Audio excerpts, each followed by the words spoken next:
우리 인간의 역사를 들여다보면 소위 우리가 영웅이라 말하는 그런 사람들이 있습니다. 그들은 각자 어떤 용맹성, 또 통솔력, 그리고 업적 등으로 많은 사람들에게 칭송을 받고 존경을 받는 사람들이죠. 영웅을 두고서 평가하는 어떤 기준과 공식은 각각 다르지만 대부분 이 영웅들은 그 한 사람의 동무대가 많이 됩니다. 동무대가 되고 또 주인공으로 이렇게 남는 경우가 대부분입니다. 그러나 하나님께서 우리에게 만들어주신 역사, 우리가 역사길을 가는 우리의 그 역사는 어느 한 사람의 이 무대가 아닙니다. 그러니까 이 땅을 바라보시는 그 하나님의 마음은 어떨까요? 그러니까 귀한 생명을 가진 많은 사람들이 각자의 나름대로 고귀한 삶을 이어가는 그 현장, 이게 바로 하나님께서 바라보시는 이 땅의 이 역사입니다. 그래서 하나님의 이 눈으로 보게 되면 모두가 다 소중한 사람입니다. 모두가 다 소중한 사람들이죠. 하나하나.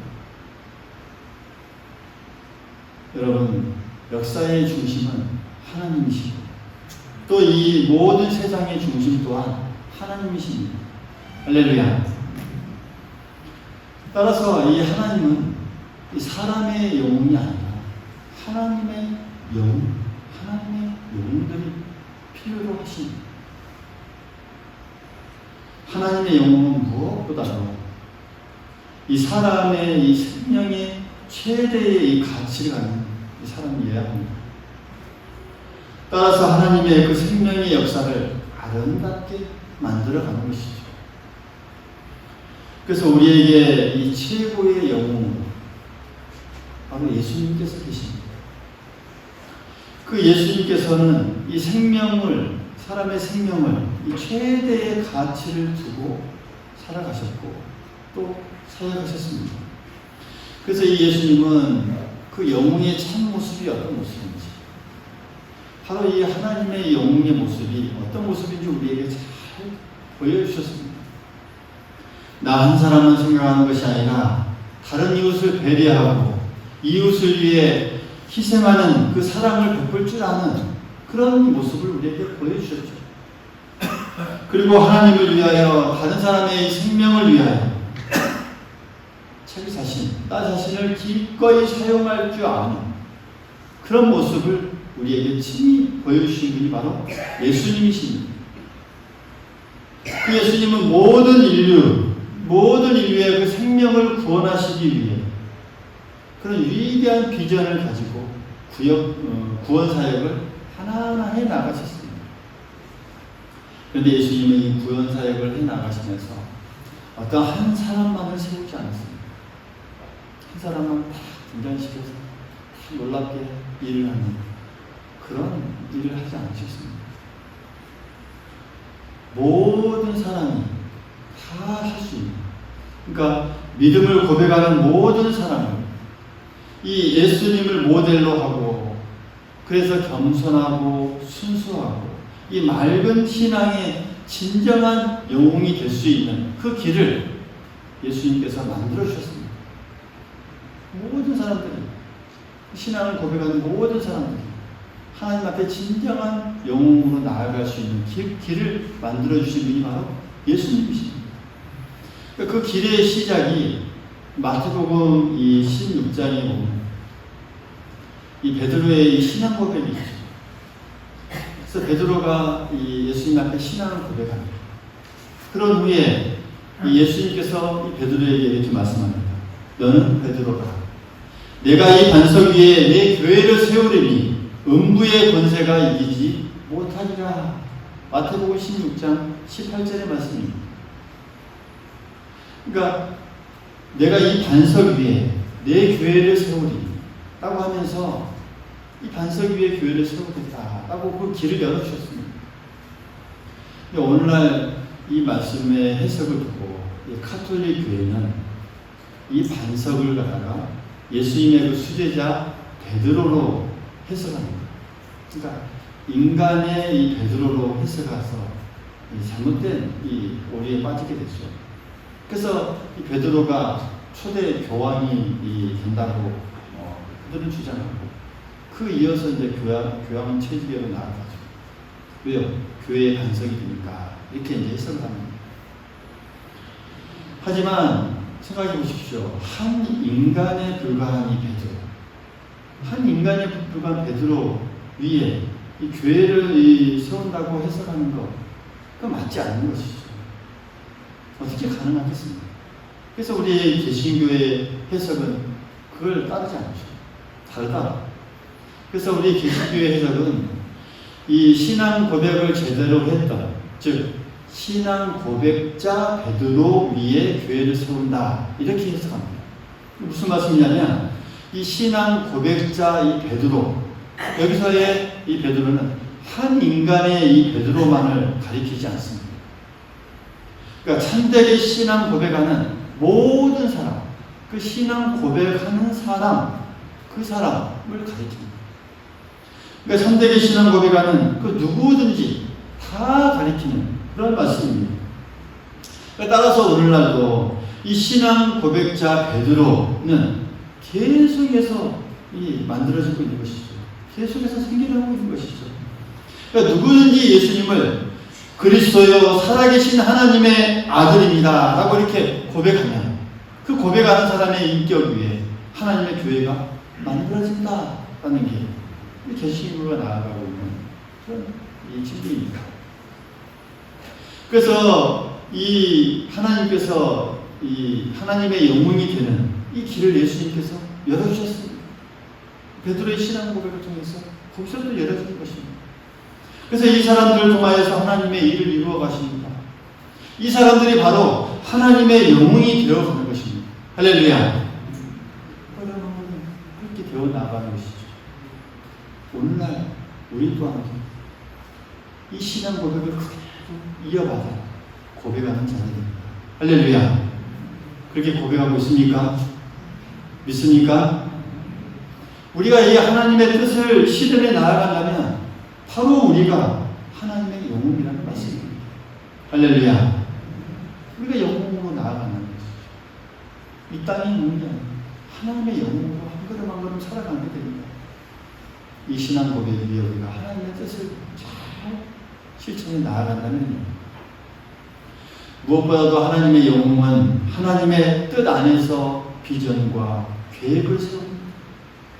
그러니까 하나님 안에서 세워지는 이 비전과 계획은 하나님의 그 안에서, 뜻 안에서 세워지기 때문에 우리의 어떤 인간의 생각이나 인간의 뜻이나 어떤 우리의 개인에 국한하지 않는 이 땅의 모든 생명을 살린다는 그 하나님의 커다란 그 뜻, 거기에 목표를 맞추어서, 초점을 맞춰서 한 걸음 한 걸음 비전과 계획이 실체에 나아가야 한다는 것입니다. 그래야 하나님을 우리가 볼 수 있고, 그 하나님을 보는 눈으로 이 땅의 모든 생명을 바라보게 됩니다. 그렇기 때문에 우리가 그리스도인은 우리 자신을 위해 삶을 살지 않고 이 생명을 살리기 위해 사는 사람들이다, 이렇게 말할 수 있는 것이죠. 그것이 바로 하나님의 영웅으로서의 삶을 살아가는 사람의 모습입니다. 오늘 우리가 읽은 이 말씀 속에 보면 선지자 요나가 나옵니다. 요나 선지자. 성경에 드러나는 이 요나의 삶은 철저히 어떻게 보면 이기적인 삶이 많이 나옵니다. 자기만 알고, 또 자기 기분에만 이 충실한 삶, 다른 사람에는 안중에도 없고 다른 사람들에게 대해서는 이 배타성을 가지는 그런 이 사람으로 묘사되고 있습니다.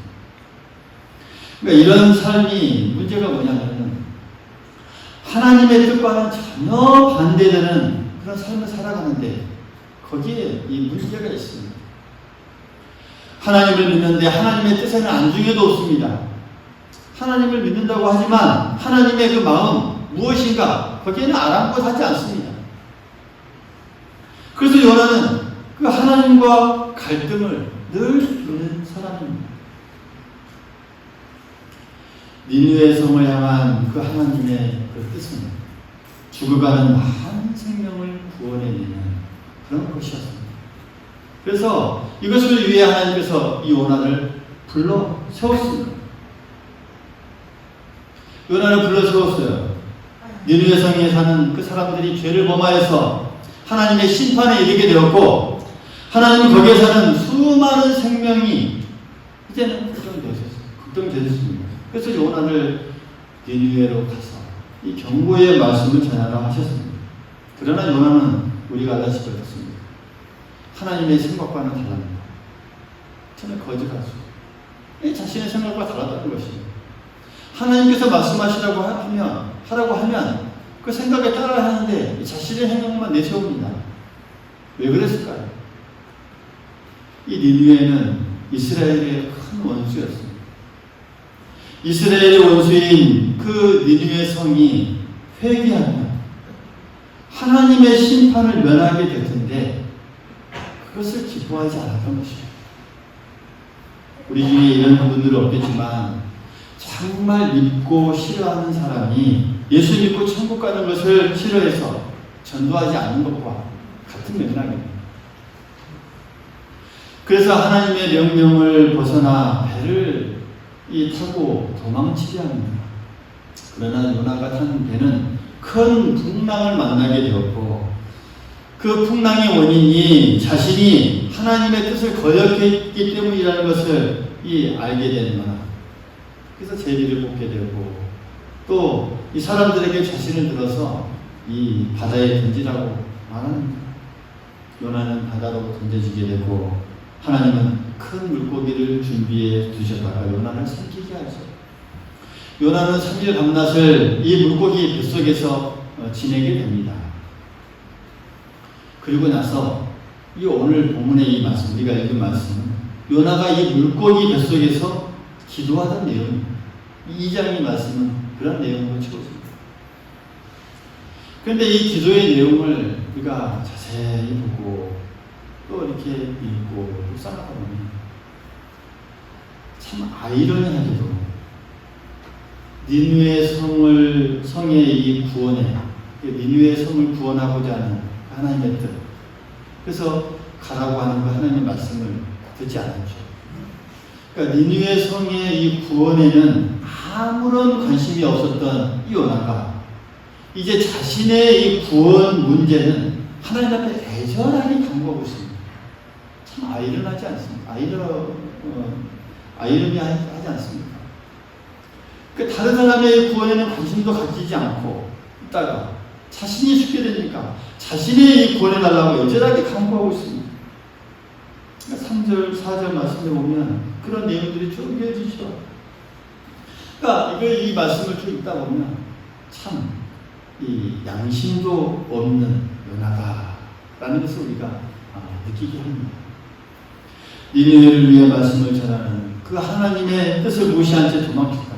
정작 자신이 죽을 처지가 되자 자신을 위해서 아주 열정적으로 자신의 구원을 위해서 하나님께 구원하고 있는 요사의 이 모습, 무엇이 그를 그렇게 만들었을까?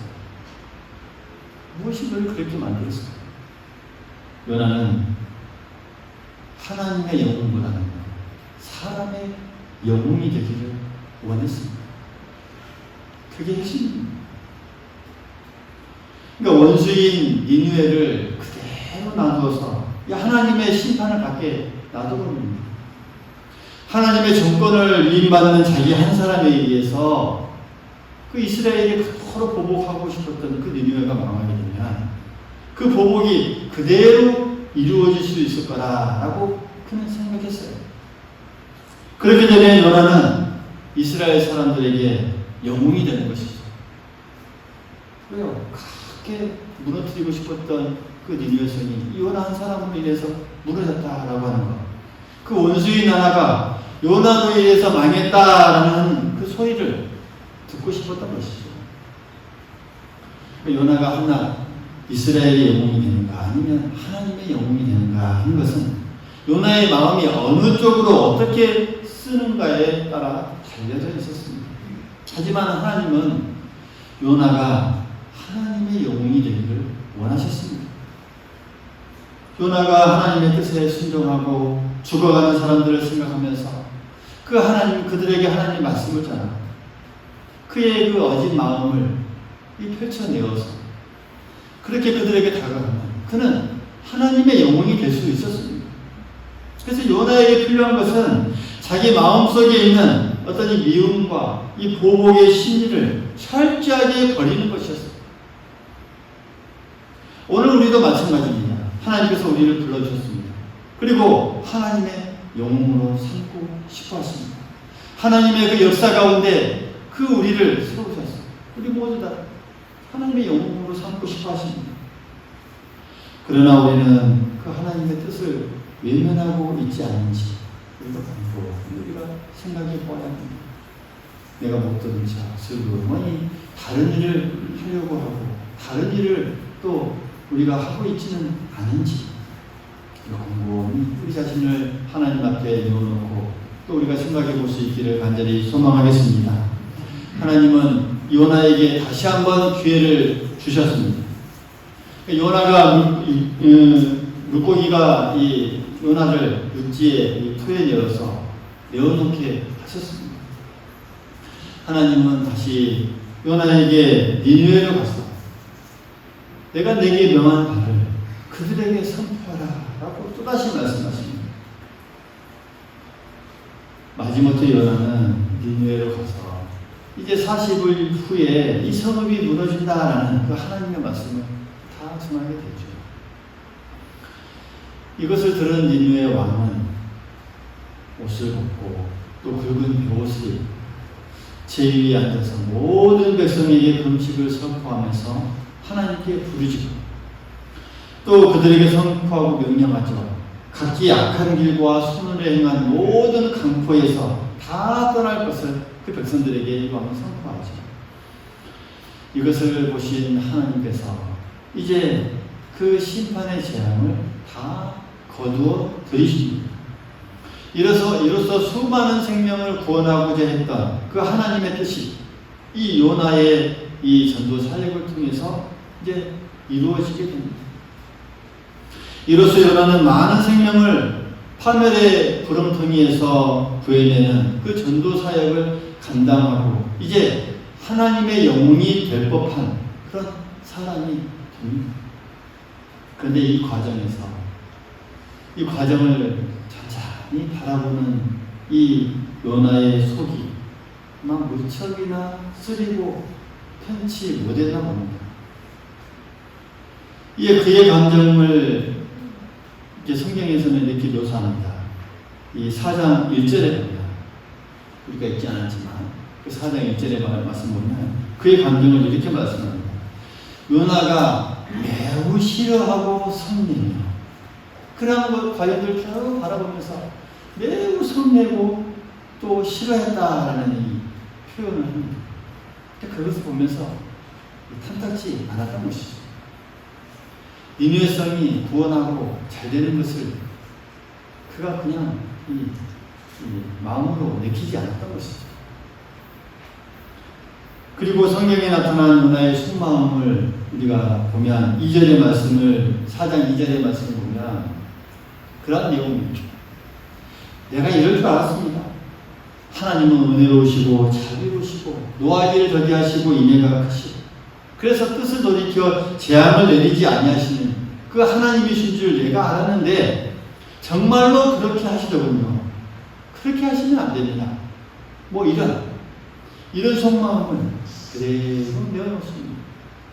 그러면서 정말 들어오면 이 신경질이 극에 달한 요나의 마음을 이렇게 표현합니다. 감히 하나님 앞에서 자기 감정을 이렇게 표현하죠. 여호와여 원하건대 내가 이제 내 생명을 거두어 가소서. 사는 것이 죽는 것보다 내게 나음입니다. 낫습니다. 여러분 이렇게 말해야 되겠습니까? 그렇죠. 우리 가운데서도 혹시 아이고 내가 이제 죽어야지 이렇게 말하는 사람들 혹시 있을지 모르겠는데 그렇게 말씀하시면 또 안 됩니다. 아셨죠? 하나님의 뜻 가운데 다 있는 우리들인데 쉽게 우리가 그 말씀에서는 안 됩니다. 지금 요나는 아주 어떻게 보면 이 옹졸한 자기 감정이나 그리고 조금 더 뭐 요나를 옹호하자면 이 자기 민족의 어떤 감정에만 얽매여 있는 그의 심정입니다. 하나님의 큰 뜻은 보지 못한 채요. 이스라엘과 원수된 그 니느웨를 어떻게 해보지 못하니까 이제 하나님의 힘으로 그들을 다 멸망시켜야 했는데 그것이 좌절되어 버린 것에 너무나 아쉬워하고 안타까워하고 있는 그 마음인 것이죠. 지금 요나는 하나님의 영웅커녕 하나님의 마음 그 근처에도 다가서지 못하고 있습니다. 조금도 하나님의 마음을 깨닫지 못하고 이해하지 못하고 있습니다. 물고기 뱃속에서 구원해달라고 그렇게 간절히 기도했던 그 요나는 이 자기의 생명이 중요한 만큼 다른 사람의 생명도 정말 생각해달라는 그 하나님의 뜻에는 아랑곳하지 않고 그저 자기 감정에만 자기 그 민족의 어떤 감정에만 정말 집중한 나머지 하나님의 뜻을 다뤄보지 못했던 것이죠. 이런 사람은 하나님의 영웅이 되지 못합니다. 할렐루야. 이런 사람은 하나님의 영웅의 길로 서지도 못하고 나아가지 못합니다. 그 다음에 이어지는 그 말씀들, 사장의 말씀들을 쭉 보면 이제 요나는 초막을 짓고 그 성읍에 무슨 일이 일어나는가 보려고 지켜보고 있습니다. 4장 5절의 말씀입니다. 또 그렇게 있는 요나의 이 모습을 보면서 하나님께서 또 안타까운 마음을 가지시고 그 쬐약볕 아래에 있는 요나가 힘들지 않게 하기 위해 볕을 가리도록 박농불을 준비해 주십니다. 그것을 인해서 요나는 또 아주 기뻐하죠. 근데 또 어쩌는가 보려고 바로 이 벌레가 박농불을 다 갉아먹게 합니다. 거기에다가 뜨거운 이 동풍을 내게 주셨다가 요나에게 심하게 불리합니다. 아주 덥게 만드는 것이죠. 그러자 요나는 또 황당하게도 정말 또 한 번 참지 못하고 스스로 죽기를 구하죠. 4장 8절에 보면 사는 것보다 죽는 것이 내게 좋습니다.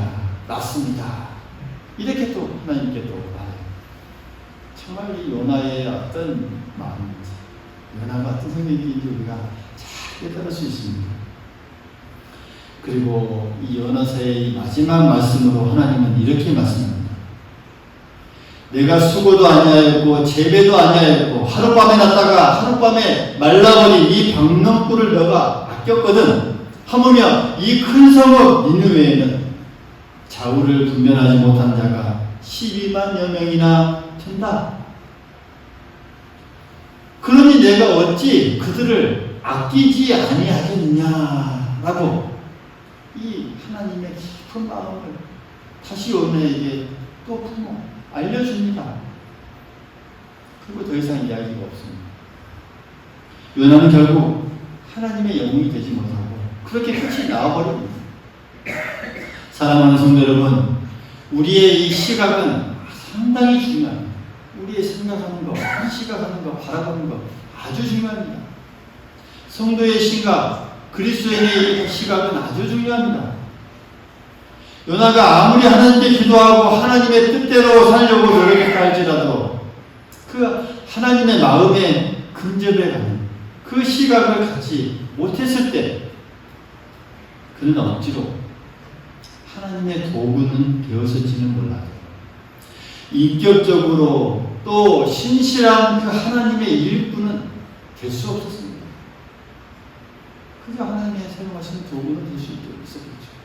그러나 신실한 정말 인격적인 하나님의 일꾼으로는 남지 못했습니다. 하나님의 말씀을 니느웨에 전하기는 전했는데 그걸로 요나의 사역은 끝났습니다. 그 다음에 그의 어떤 축복과 어떤 은혜의 모습은 나타나지 않습니다. 그 다음에 그가 하나님의 뜻을 알고 더욱 하나님께로 가까이 나아갔다는 그 역사, 그 뒤에 기록되지 않습니다. 요나는 오히려 깨닫지 못했고 하나님의 이 책망을 마지막에는 들었을 뿐입니다. 하나님의 책망으로만 끝나버린 요나서의 끝입니다. 사랑하는 교회 여러분, 하나님은 오늘 우리를 이 땅의 영웅들이 아닌 하나님의 영웅으로 부르신 줄 믿습니다. 할렐루야. 이 모든 사람을 바라보면서 생명을 소중히 여기는 그 하나님의 영웅으로 살아가는 길로 우리를 불러주셨습니다. 또 우리를 그 하나님의 영웅으로 만들어가고 있습니다. 언제까지요? 하나님이 부르시는 그날까지, 우리가 천국 가는 그날까지, 이 땅을 살아가는 그날까지 우리가 이 땅에서 하나님의 영웅으로 살아가기를 원하시는 분은 하나님이십니다. 그게 하나님의 마음이고 하나님의 뜻이고 우리를 향하신 큰 비전이고 계획이십니다. 우리 모두 그것을 깨달을 수 있기를 간절히 소망하겠습니다. 우리 주변에도 니느웨 성에 있던 그 12만여 명이 나라는 그런 이 귀하고 귀한 많은 생명들이 우리 주위에도 있습니다. 그들 모두는 우리가 혹 무관심하게 지나친다 할지라도 여전히 그리고 아주 소중하게 하나님께서 바라보시는 그 관심의 대상들입니다. 하나님의 그 소중한 관심의 대상은 곧 우리에게도 소중한 관심의 대상이라는 사실을 우리가 알아야 합니다. 그게 바로 하나님을 바라보는 그 눈입니다. 하나님은 오늘 우리에게 모두 그들에게 다가가서 복음을 전하여서 또한 그들의 생명을 구원해내는 하나님의 영웅이 되라라고 오늘 우리를 부르고 계십니다. 그 부르시는 하나님의 소리를 우리 모두 다 부를 수 있기를 간절히 소망하겠습니다. 그 부르심에 순종하여서 우리 또한도 많은 생명들을 주님께로 인도합니다. 그래서 진정한 하나님의 영웅이 되고 하나님의 영웅으로 나는 우리 모두가 될 수 있기를 간절히 소망하겠습니다.